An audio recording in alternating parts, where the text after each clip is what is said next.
안녕하세요. 새 집으로 이사 갈 때, 정말 설레죠? 근데 막상 이삿짐 딱 빠지고 난 텅 빈 집을 보면, 어휴, 이걸 다 언제 치우나, 이런 생각 다들 해보셨을 거예요. 그렇죠. 막막하죠. 네. 그래서 이사나 입주 청소 문제로 저에게 쿨 청소꾼이라는 업체의 여러 자료들을 보내주셨네요. 이삿짐 빠진 집 보고 도깨비 장난이라도 친 것 같다. 이 표현, 이거 진짜 공감 가는 말 같아요. 네, 저도 그 자료 봤는데 표현이 아주 찰떡이더라고요. 그래서 오늘은 보내주신 자료들을 토대로 직접 청소하는 길, 그리고 전문가에게 맡기는 길, 이 두 가지 중에서 당신에게 정말 필요한 정보가 뭘지 같이 한번 좀 깊이 파헤쳐 보겠습니다. 네, 그 쿨 청소꾼 블로그 자료들이 셀프 청소 방법부터 시작해서 전문가 서비스의 장점, 비용까지 정말 상세하게 나와 있더라고요. 네, 맞아요. 오늘 저희는 이 정보들을 잘 엮어서 당신의 시간과 에너지를 좀 아껴드리면서 가장 합리적인 결정을 내리시는 데 필요한 핵심만 딱딱 뽑아드리려고 합니다. 좋습니다. 그냥 정보 나열이 아니라 정말 현실적인 기대치, 그런 걸 명확히 하는 게 목표군요. 네, 맞습니다. 각 선택지의 진짜 의미, 그리고 현실적으로 뭘 기대할 수 있는지 그걸 알려드리는 거죠. 좋습니다. 그럼 바로 본론으로 들어가 보죠. 이사 입주 청소. 이게 그냥 주말에 하는 집 청소랑은 아예 다르다. 이전부터 짚어야겠죠? 당연하죠. 완전히 다른 개념이에요. 일상 청소는 그냥 생활 먼지 정도 관리하는 거라면 이사나 입주 청소는 이건 그야말로 묵은 때와의 전쟁이죠. 전쟁이군요. 네. 보내주신 자료 속 사진들만 봐도 바로 실감이 나는데요. 몇 년은 그냥 묵었을 것 같은 창틀 구석에요. 시커먼 먼지 덩어리가 저도 봤어요. 그 까만 거. 그리고 가스레인지 뒤쪽 벽, 거기에 기름때가 그냥 딱지처럼 눌어붙어 있는 거? 그런 거요. 현관문 스티커 자국 심한 사진도 있었죠. 이게 진짜 사람 사는 집 현관문 맞습니까? 이렇게 써 있던데요. 네, 맞아요. 그 정도였어요. 그리고 진짜 충격적이었던 게 싱크대 아래쪽이요. 그 바닥에 닿는 부분 가림판 있잖아요. 걸레바지. 네, 걸레바지. 그거 안쪽 사진. 자료에 애구머니나 이제는 징그러워지는구나 이런 반응이 있었는데 이해가 가더라고요. 심하면 벌레 사체 같은 게 나올 수도 있다니. 평소엔 진짜 들여다볼 생각도 못하는 곳인데 말이죠. 그렇죠. 특히 집이 좀 오래됐거나 아니면 전에 살던 분이 청결 관리를 좀 소홀히 했다면 상태가 훨씬 심각할 수 있어요. 10년, 20년 묵은 먼지가 그대로 있을 수도 있고요. 와, 20년. 네, 이런 오염은요, 그냥 일반 세제나 솔 같은 걸로는 어림도 없어요.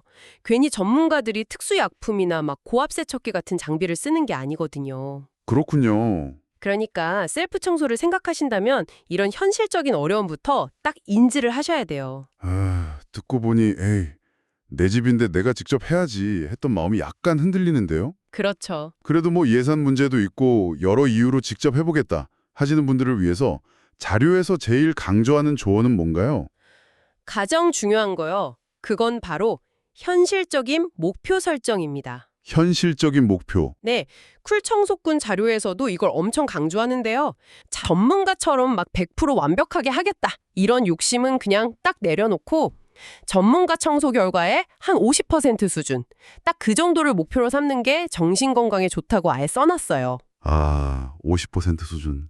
네. 이게 진짜 중요한 포인트예요. 확실히 현실적이네요. 100%는 결국 업체에 맡기는 건 돈으로 시간, 노력, 그리고 더 나은 결과를 사는 거고 셀프 청소는 그 돈 아끼는 대신에 내 시간과 노력을 훨씬 더 많이 써야 한다. 이걸 그냥 받아들여야 하는 거군요. 정확합니다. 딱 그거예요.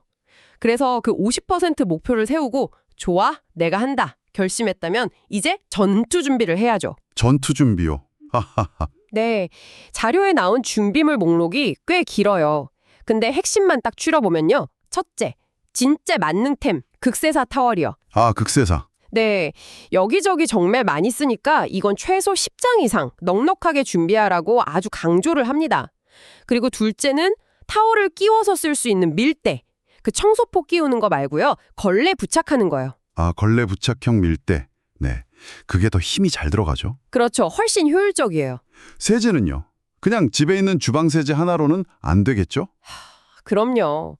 용도별로 세제가 있어야 효과가 제대로 나요.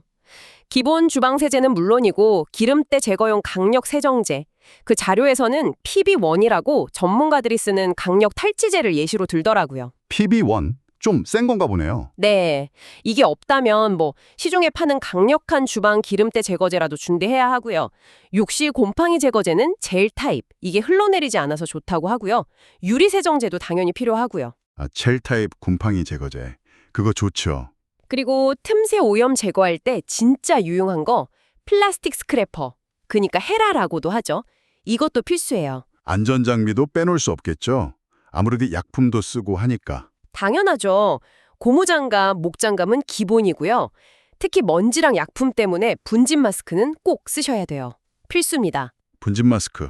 네. 여기에 양동이, 청소기, 스팀 청소기 있으면 진짜 좋고요. 없어도 괜찮지만, 그리고 빗자루, 쓰레기 봉투, 또 높은 곳 닦아야 하니까 튼튼한 의자나 작은 사다리.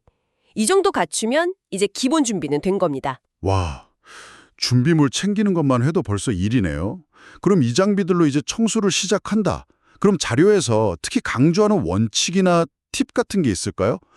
이것만은 꼭 지켜라 하는 거요. 네, 있습니다. 대원칙 2가지. 1. 위에서 아래로. 2. 마른 청소 먼저, 젖은 청소는 나중에.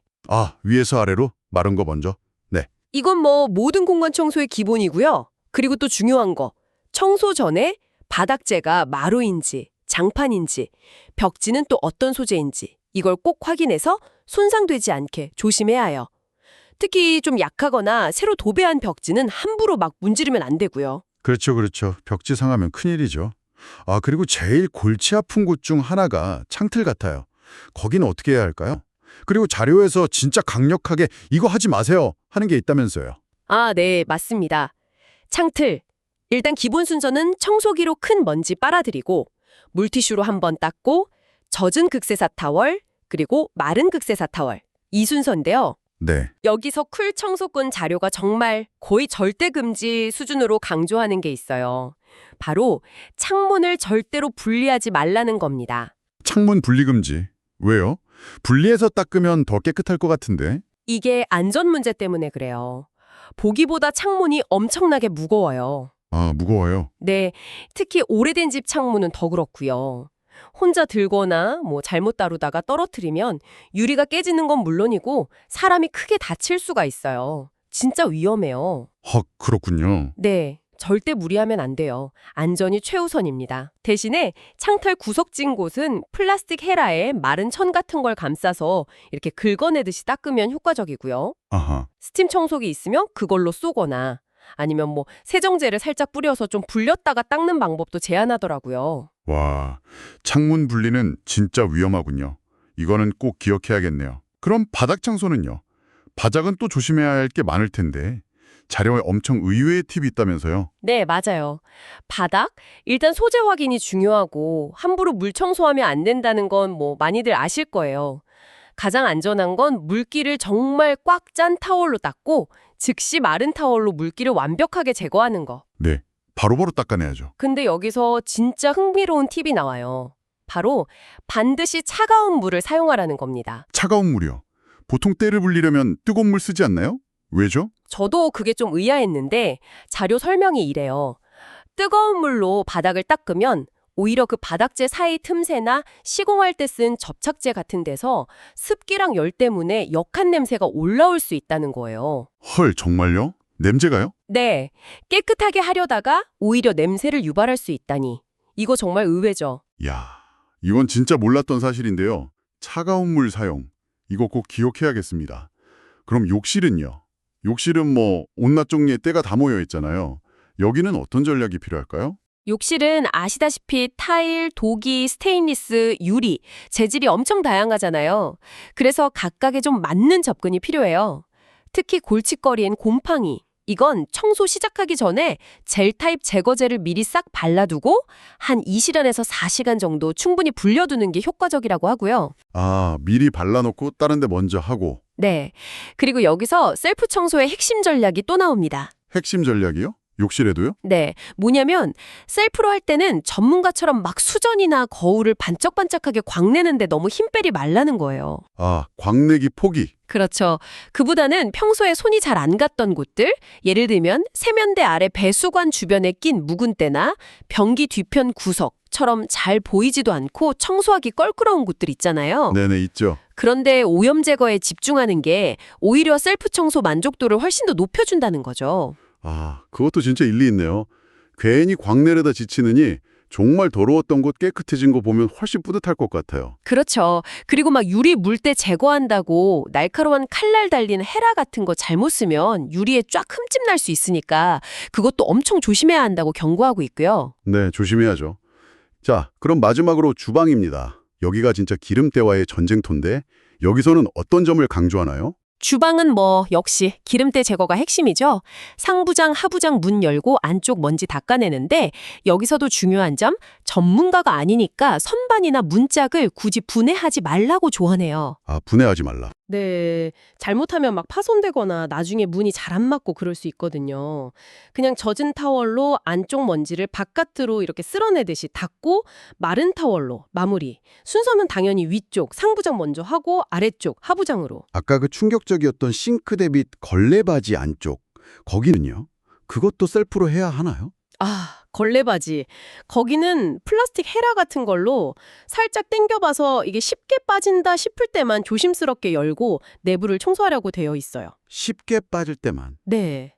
근데 아까 말씀드렸듯이 예상치 못한 것들, 뭐 벌레 사체라던가 나올 수 있으니 마음의 준비는 좀 필요하고요. 청소기랑 밀대로 닦아내면 됩니다. 굳이 막 낑낑대면서 무리해서 열 필요는 없다고 보고요. 그렇군요. 가스레인지 후드 필터 청소는요? 그건 막 과탄산소다에 끓이고 그래야 하나요? 자료에 보면 후드 필터는 그냥 탈거해서 일반 주방 세제 묻힌 수세미로도 충분히 잘 닦인대요. 아, 그래요? 네.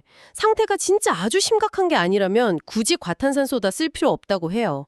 뭐 환기도 시켜야 하고 몸에 좋을 것도 없으니까요. 만약에 쓴다면 싱크볼 받고 뜨거운 물이랑 과탄산소다 풀어서 한 5분 정도 담갔다가 수세미로 닦고 환기는 꼭 해야 하고요. 네.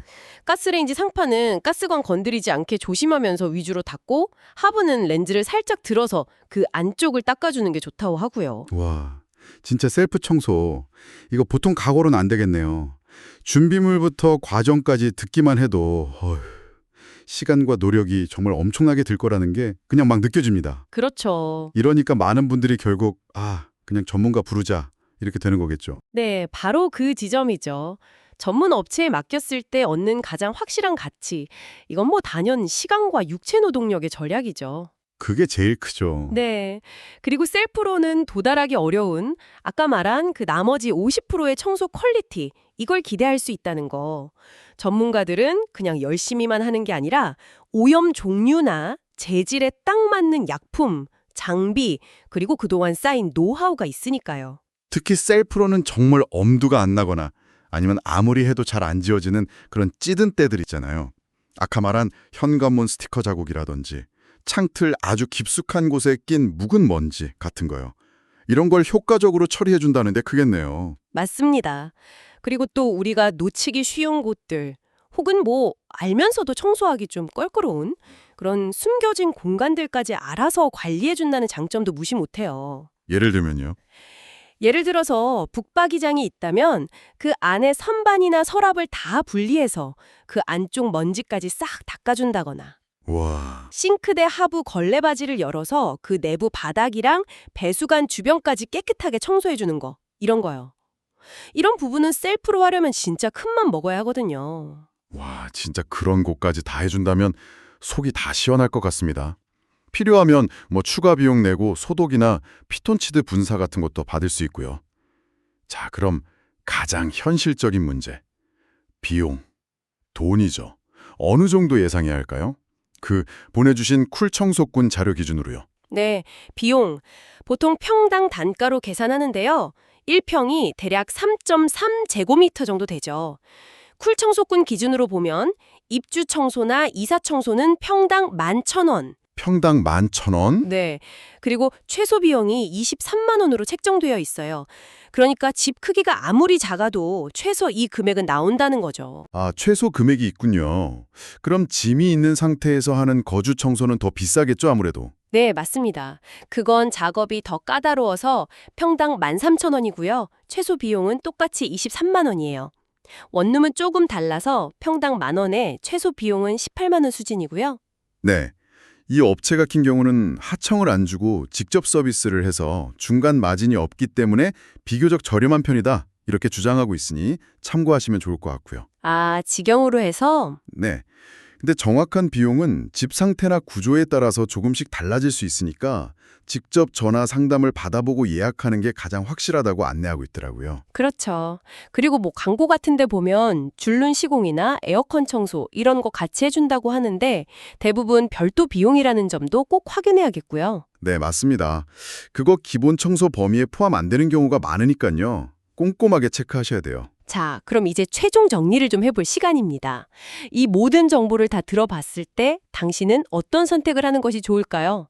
정답은 없겠지만요. 네, 정답은 없죠. 당신의 상황, 그리고 뭘 더 중요하게 생각하느냐 그 우선순위에 맞는 선택이 중요합니다. 먼저 셀프 청소는요. 무엇보다 예산에 좀 아끼고 싶다. 그리고 시간과 체력이 충분하다. 또 아까 말씀드린 그 전문가 50% 수준 결과에 만족할 수 있다. 이럴 때 고려해 볼 만합니다. 네. 이때 막 모든 곳을 완벽하게 하려고 애쓰기보다는 평소에 잘 안 하던 곳, 묵은 때나 숨어있는 공간에 공략하는 데 집중하는 게 만족도를 높이는 전략이 될 수 있고요. 그렇죠. 선택과 집중이네요. 맞습니다. 반대로 전문가 의뢰는 시간과 노력을 아끼는 게 최우선이다. 그리고 셀프로는 얻기 힘든 아주 높은 수준의 청결을 원한다. 이럴 때 확실한 대안이 되죠. 네, 특히 오염 상태가 좀 심각하다거나 아니면 붙박이장 내부, 싱크대 하부처럼 손대기 좀 어려운 곳까지 아주 꼼꼼하게 청소되길 바란다면 그 가치가 충분히 크다고 볼 수 있습니다. 이사 준비만 해도 사실 너무 바쁘고 정신 없잖아요. 그렇죠. 그럴 때 혹은 뭐 새 집에서 정말 완벽하게 깨끗한 상태로 시작하고 싶다. 이런 마음이 크다면 비용을 투자할 충분한 이유가 되는 거죠. 결국에는 당신의 예산, 그리고 확보할 수 있는 시간과 체력, 마지막으로 이사갈 집의 실제 상태, 이 세 가지를 잘 저울질해서 가장 합리적인 결정을 내리시는 게 중요하겠네요. 네, 바로 그겁니다. 오늘 당신이 보내주신 쿨 청소꾼 자료를 토대로 이사 입주 청소의 두 가지 길, 셀프 청소와 전문가 의뢰에 대해서 좀 깊이 있는 이야기를 나눠봤는데요. 어떤 선택을 하시던 오늘 저희가 나눈 이야기들이 당신의 새로운 시작을 위한 공간을 좀 더 기분 좋게 만드는 데 조금이나마 도움이 되었으면 좋겠습니다. 네, 저도 그러길 바랍니다.